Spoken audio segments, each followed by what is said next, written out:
ओम शांति। आज 13 मई 2022 के साकार मधुर महावाक्य हैं। आज शुक्रिया दिवस पर हम जगत नियंता का दिल से शुक्रिया करते हैं, जिन्होंने हमें खुश नसीब बनना सिखाया, जो अपने भाग्य को सदा याद करते हैं, दूसरों को भी भाग्य बांटते हैं। वो आत्माएं खुश नसीब हैं। दुनिया वाले परमात्मा की एक झलक पाने के लिए तरसते हैं। उन्होंने हमें स्वयं अपना बना लिया। हमारा भाग्य कितना श्रेष्ठ है। अपने भाग्य को याद कर, अपनी खुश नसीबी को याद कर, हम दूसरों को भी भाग्यवान बनाएंगे। जितना बांटेंगे उतना भाग्य और बढ़ता जाएगा। आज बाबा ने एक विशेष बात समझाई जो बहुत ही गहरी है कि वंडरफुल मुखड़ा कौन सा है। जब निराकार शिव बाबा ब्रह्मा तन से आके पढ़ाते हैं तो वो वंडरफुल मुखड़ा है। यादगार में रुद्रमाला में दिखाते हैं मुखड़ा चमकता हुआ। एक है रुद्रमाला, दूसरी है रुंडमाला। बाबा ने कहा ये इस समय का यादगार है। बाबा रक्षा उनकी करते हैं जो बच्चे बाबा के कार्य में मददगार बनते हैं। ये यज्ञ शिव बाबा ने रचा है। हम सब बाबा के ब्राह्मण बच्चे इसकी संभाल करने के निमित्त हैं। हर एक ब्राह्मण को पवित्र बनकर औरों को पवित्र बनाने का सहयोग देना है। कुछ भी हो जाए, पढ़ाई रोज पढ़नी है, क्योंकि स्वयं भगवान बहुत दूर से पढ़ाने के लिए आते हैं। एक दिन भी पढ़ाई मिस नहीं करनी है। सुनते हैं बाबा के मधुर बोल, बाबा के शब्दों में। मीठे बच्चे, बाप ने रुद्र ज्ञान यज्ञ रचा है। तुम ब्राह्मण इस यज्ञ की संभाल करने वाले हो, इसलिए तुम्हें पवित्र जरूर रहना है। बाबा ने रुद्र ज्ञान यज्ञ रचा है। तुम ब्राह्मण इस यज्ञ की संभाल करने वाले हो, इसलिए तुम्हें पवित्र जरूर रहना है। क्वेश्चन है, अंत समय में बाप किन बच्चों को सहायता देते हैं? किन्हें मिलती है सहायता? जो अच्छी रीति सर्विस करते हैं उन्हें अंत में जब बहुत आफतें आएंगी उस समय सहायता मिलेगी।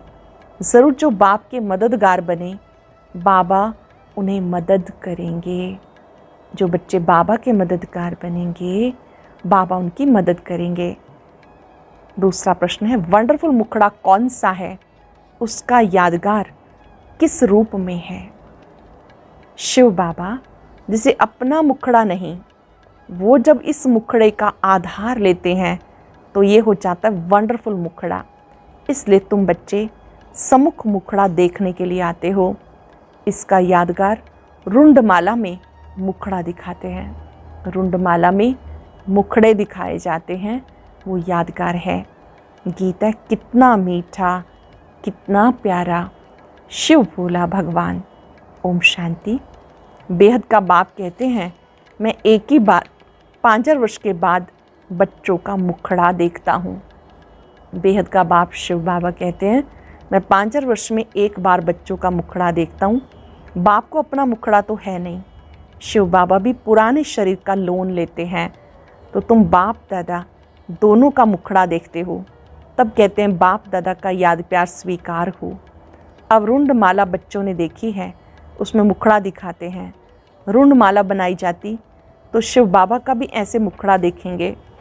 ये कोई को पता नहीं कि शिव बाबा भी आकर शरीर का लोन लेते हैं। शिव बाबा इस ब्रह्मा मुख से बोलते हैं, तो ये उनका मुख हो गया ना। शिव बाबा इस मुख से बोलते हैं तो ये उनका मुख हो गया। इस समय एक ही बार बाप आकर बच्चों का मुखड़ा देखते हैं। बच्चे जानते शिव बाबा ने ये मुखड़ा किराए पर लोन लिया हुआ है। ऐसे बाप को अपना किराया देने के लिए कितना फ़ायदा होता है। ऐसे बाप को अपना मकान किराए पर देने से कितना फ़ायदा होता है। पहले पहले इनके कान सुनते हैं, भले फट से तुम सुनते हो, परंतु सबसे नज़दीक इनके कान हैं। तुम्हारी आत्मा बहुत दूर बैठी है। ब्रह्मा तन से शिव बाबा मुरली सुना रहे हैं, सबसे पहले ब्रह्मा बाबा के कान सुनते हैं। भले तुम ही सुनते हो, लेकिन तुम तो दूर बैठे हो। आत्मा कान द्वारा सुनेगी तो थोड़ा फर्क रहता है। तुम बच्चे यहाँ आते हो सम्मुख मुखड़ा देखने, यह वंडरफुल मुखड़ा। शिवरात्रि मनाते हैं तो जरूर शिव बाबा जो निराकार है वो यहाँ आकर प्रवेश करते हैं। तो उनका ये भारत देश हुआ। भारत है अविनाशी परम पिता परमात्मा का बर्थ प्लेस, परंतु उनका बर्थ अन्य मनुष्य सदृश नहीं है। स्वयं बाप कहते मैं इनमें प्रवेश करता हूँ, फिर बच्चों को ज्ञान सुनाता हूँ। सब आत्माओं का अपना अपना शरीर है, मेरा कोई शरीर नहीं। शिव का हमेशा लिंग रूप दिखाएंगे।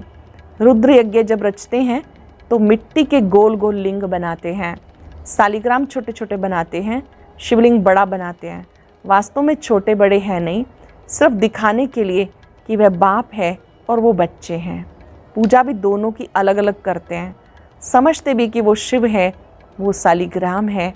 ऐसा तो नहीं कहते कि सभी शिव ही शिव हैं, नहीं, शिवलिंग बड़ा बनाते हैं और सालिग्राम छोटे छोटे बनाते हैं।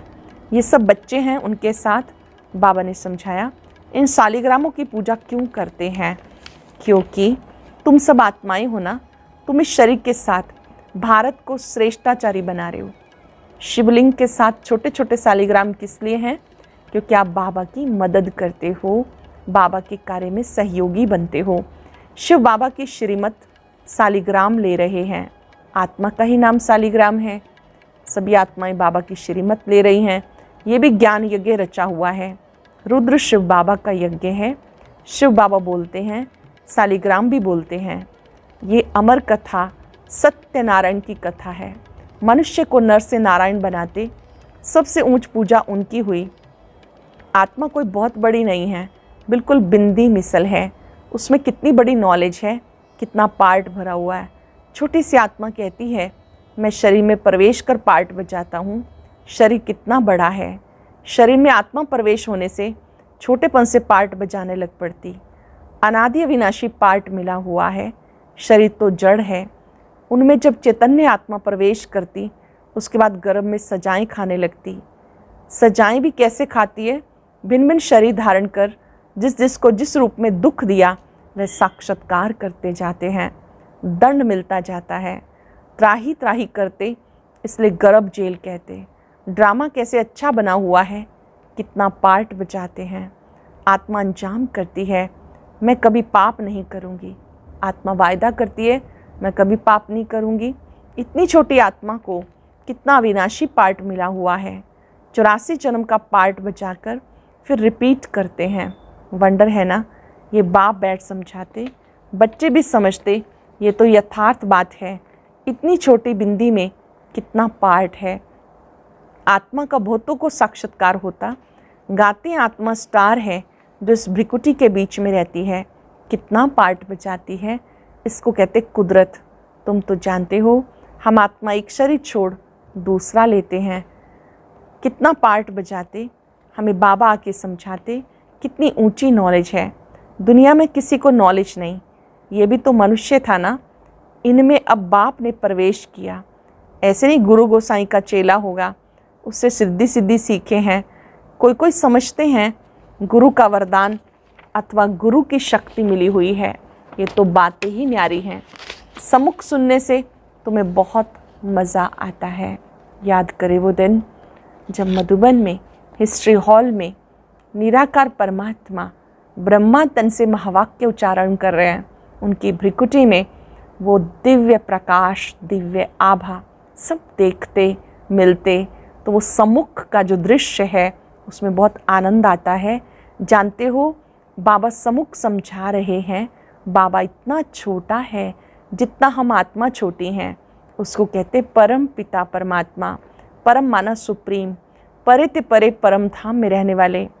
परे ते परे तुम बच्चे भी रहते हो। बाबा कितनी महीन बातें सुनाते। शुरुआत में थोड़ा ही समझाते थे, दिन प्रतिदिन तुम बच्चों को कितनी गंभीर नॉलेज मिलती है। कौन देते हैं? ऊंचे से ऊंचा भगवान। वो आकर कहते बच्चे आत्मा कैसे ऑर्गन्स द्वारा बात करती है। कहते हैं वो भ्रिकुटी के बीच में चमकती है, परंतु सिर्फ कहने मात्र कहते हैं।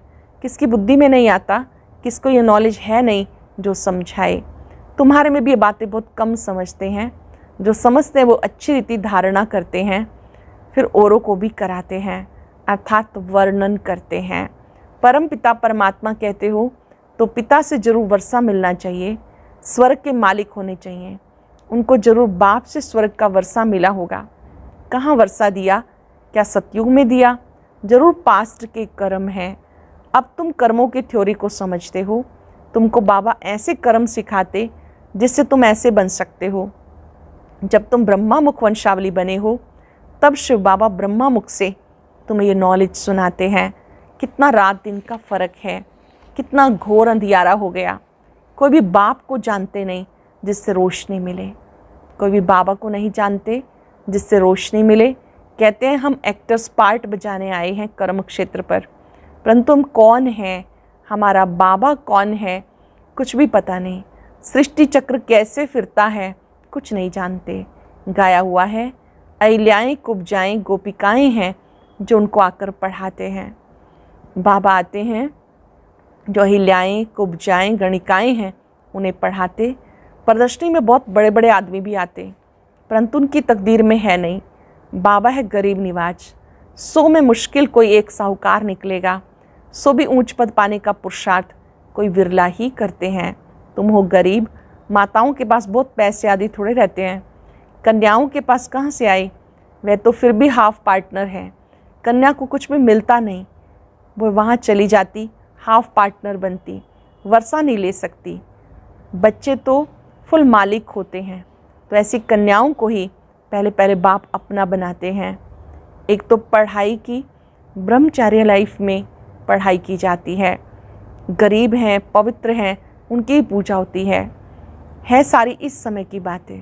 पढ़ाई हमेशा ब्रह्मचर्य में पढ़ी जाती। जो गरीब हैं, पवित्र हैं, उनकी पूजा होती। इस समय तुम्हारी एक्ट चलती है जो फिर पूजी जाती है। शिव जयंती बिगर कृष्ण जयंती हो ना सके। तुम जानते हो शिव जयंती, फिर श्री कृष्ण की जयंती, फिर श्री राम जी की जयंती। शिव जयंती से जगत अम्बा, जगत पिता का भी जन्म होता। जरूर जगत का ही वर्षा मिलेगा। सारे जगत का मालिक तुम बनते हो। जगत अम्बा है जगत की मालिक। जगदम्बा का बहुत मेला लगता। ब्रह्मा का इतना पूजन नहीं होता तो बाप माताओं को आगे रखते हैं। शिव शक्तियाँ माताओं को सबने ठोकर मारी, खास पतियों ने। और ये तो पतियों का पति है, ये तो पतियों का पति है। कन्याओं को समझाते, जगत अम्बा की बच्चियाँ मास्टर जगदम्बा हुई ना। ये बच्चियाँ भी माँ जैसा कार्य कर रही हैं।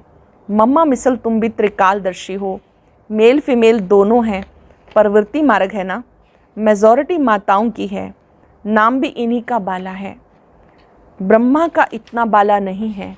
सार सिद्ध ब्राह्मण ब्रह्मा को पूजते हैं। 2 प्रकार के ब्राह्मण होते हैं, एक सार सिद्ध और पुष्करणी। शास्त्र सुनाने वाले अलग होते। ये सब बातें बाबा समझाते, कैसे चक्र फिरता है, कैसे मैं आता हूँ। वायदा तो है ना, मैं फिर 5,000 वर्ष के बाद ज्ञान सुनाऊंगा। गीत में भी है, जो पास्ट हो जाता वो फिर भक्ति मार्ग में गाया जाता। ये अनादि ड्रामा है, कभी शूट नहीं होता। इसका कोई आदि मध्य अंत नहीं, चलता ही आता है। अनादि अविनाशी है ड्रामा। बाबा के समझाते ड्रामा कैसे चलता है। 84 जन्म तुमको ही भोगने पड़ते। तुम ही ब्राह्मण देवता क्षत्रिय वर्णों में आते हो। शिव बाबा और ब्राह्मण दोनों को गुम कर दिया। ब्रह्मा द्वारा तुम ब्राह्मण बनते हो। ब्राह्मण ही यज्ञ संभालते हैं। जो ब्राह्मण हैं वो यज्ञ की संभाल करते हैं। पतित तो यज्ञ की संभाल कर ना सके। यज्ञ जब रचते हैं तो विकार में नहीं जाते, यात्रा पर भी विकार में नहीं जाते। तुम वो रूहानी यात्रा पर तो विकार में जा नहीं सकते हो, नहीं तो विघ्न पड़ जाएगा। तुम्हारी है रूहानी यात्रा। बाबा कहते मैं आता हूँ तुम बच्चों को ले जाने। शिव बाबा किस लिए आए हैं? घर वापस ले जाने। मच्छरों सदृश ले जाऊंगा। वहाँ आत्माएं रहती हैं, वह परम धाम जहाँ आत्माएं निवास करती हैं। फिर हम आते हैं देवता क्षत्रिय वैश्य शूद्र बनते। अब हम ब्राह्मण बने हैं। जो ब्राह्मण बनेगा वो ही स्वर्ग में चलेगा। वहाँ भी झूलों में झूलते हैं ना, वहाँ तो तुम रतन जड़ित झूलों में झूलेंगे। श्री कृष्ण का झूला कितना अच्छा श्रृंगारते हैं, उनके साथ सबका प्यार है। गाते हैं भजो राधे गोविंद चलो वृंदावन। अब तुम प्रैक्टिकल में वहाँ चलने के लिए तैयार हो। जानते हो हमारी मनोकामनाएं पूरी होती हैं। अब तुम ईश्वरीय पुरी में चलते हो। जानते हो बाबा सबको कैसे ले जाते, मक्खन से बाल। बाप तुम्हें कोई भी तकलीफ़ नहीं देते, कैसे सहज बादशाही देते। बाबा कहते जहाँ चलना है उस अपनी कृष्णपुरी को याद करो। पहले पहले जरूर बाबा तुम्हें घर ले जाएगा, फिर वहाँ से भेज देंगे स्वर्ग में। अब तुम श्री कृष्णपुरी में जा रहे हो वाया शांति धाम, जैसे वाया दिल्ली जाना होता है। अब समझते हो वापस जाते हैं, फिर आएंगे श्री कृष्णपुरी में। हम श्रीमत पर चल रहे हैं तो बाबा को याद करना है, पवित्र बनना है। यात्रा पर हमेशा पवित्र रहते हैं, पढ़ाई भी ब्रह्मचर्य में पढ़ते हैं, पवित्रता जरूर चाहिए। बाबा फिर भी बच्चों को पुरुषार्थ कराते, इस समय का पुरुषार्थ तुम्हारा कल्प कल्प का बन जाएगा। अच्छे से समझेंगे इस बात को। अब जो पुरुषार्थ करेंगे वो हर 5-4 वर्ष के लिए, कल्प कल्प के लिए फिक्स हो जाएगा। पुरुषार्थ तो करना चाहिए ना, ये स्कूल है बहुत बड़ा, तो ज़रूर पढ़ना चाहिए। भगवान खुद पढ़ाते हैं, एक दिन भी मिस नहीं करना चाहिए। मोस्ट वैल्यूएबल पढ़ाई है, ये बाबा कभी भी मिस नहीं करेगा। ब्रह्मा बाबा तो कभी मिस करते ही नहीं।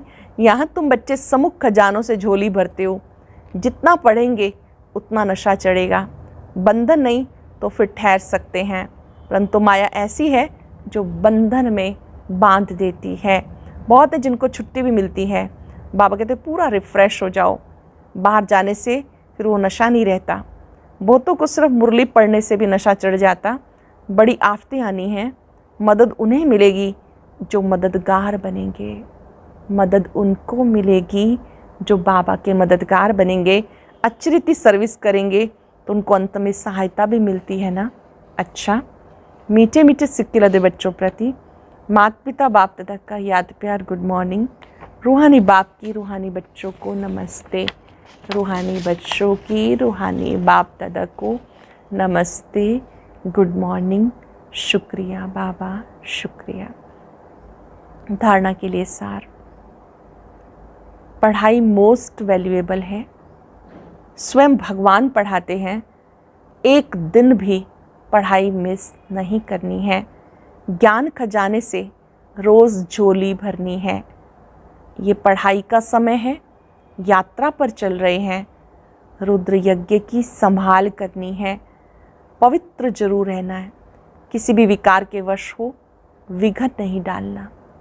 किसी भी विकार के वश होकर बाबा के यज्ञ में विघन नहीं डालना। वरदान है, भाग्य विधाता बाप द्वारा मिले हुए भाग्य को बांटने और बढ़ाने वाले खुश नसीब भव। भाग्य विधाता बाप द्वारा मिले हुए भाग्य को बांटने और बढ़ाने वाले खुश नसीब भव। सबसे बड़ी खुश नसीबी ये है जो भाग्य विधाता बाप ने अपना बना लिया। दुनिया वाले तड़फते हैं, भगवान की एक सेकंड भी नज़र पड़ जाए, आप सदा नैनों में समाये हुए हो। इसको कहते खुश नसीब। वो एक नज़र के प्यासे हैं, आप नैनों में समाये हुए हो, इसको कहते खुश नसीब। भाग्य आपका वर्षा है, सारे कल्प में ऐसा भाग्य अभी मिलता है। तो भाग्य को बढ़ाते चलो। बढ़ाने का साधन है बांटना। जितना औरों को बांटेंगे, भाग्यवान बनाएंगे, उतना ही भाग्य बढ़ता जाएगा। जितना बांटेंगे उतना ही बढ़ता जाएगा। स्लोगन है, निर्विघ्न और एकाग्र स्थिति का अनुभव करना है तो एकाग्रता का अभ्यास बढ़ाओ। सदा निर्विघ्न रहना है, एकाग्र स्थिति का अनुभव करना है तो एकाग्रता का अभ्यास बढ़ाओ। आज दिल से शुक्रिया करते रहेंगे। बाबा आपका शुक्रिया, आपने हमें खुश नसीब बना दिया। दुनिया वाले एक झलक के लिए तरसते हैं, आपने हमें अपने नैनों में समा लिया। हमारे भाग्य को चमकाने वाले बाबा, आपका शुक्रिया। एकाग्र हो जाएं, सुंदर सुखद अनुभूति करें। स्वयं भाग्य विधाता ने हमें अपना बना लिया।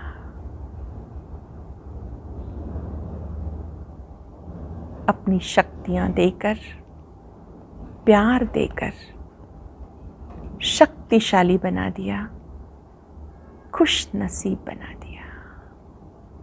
शुक्रिया।